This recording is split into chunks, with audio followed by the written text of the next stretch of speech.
Ramadhani kwa heri, nyoyo zaumia, geni mwema wa kheri, tulikuzoea. Assalamu alaikum warahmatullahi wabarakatuh.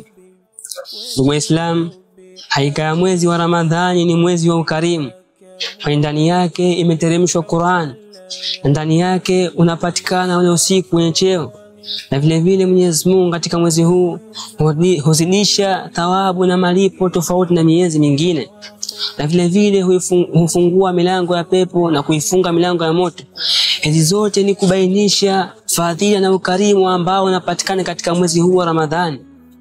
Na ndugu Islam, tambua ya kwamba kheri yote au jema lolote ambalo atalifanya mwanadamu katika mwezi wa Ramadhani, basi malipo yake na thawabu zake ni kubwa tofauti na miezi mingine.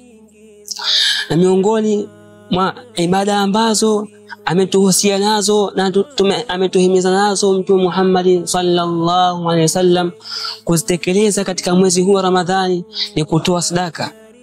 Anasema afdalu sadaqatun fi Ramadhan. Bora sadaka ni ile ambayo, sadaka bora kabisa ni ile ambayo inatolewa katika mwezi wa Ramadhani. Na Mwenyezi Mungu anatubainishia malipo na fadhila ambazo anazipata yule mwenye kutoa sadaka.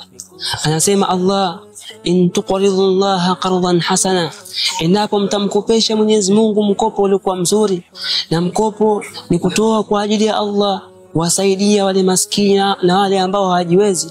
Allah anasema yudhaifu lakum, Allah atakurudishieni zaidi na zaidi hapa duniani katika mali zenu, kisha atakubarikini. Wa yaghfir lakum, kisha atakusameheni makosa yenu. Natambua ya kwamba ibada khairi yote ambayo ataitanguliza mwanadamu basi haipotei. Anasema Allah, wama tuqaddimu li anfusikum min khairin tajiduhu inda Allah huwa khairan wa a'zama ajra. Khairi yote ambayo mtaitanguliza kwa ajili ya Allah, kwa ajili ya nafsi zenu, basi mtaikuta mbele ya Allah, na hiyo ndio bora kabisa na ndio yenye malipo mbele ya Allah.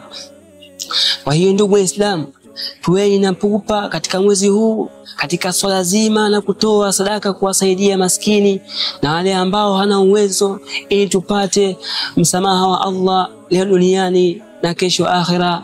Wa hadha, assalamu alaikum wa rahmatullahi wa barakatuh.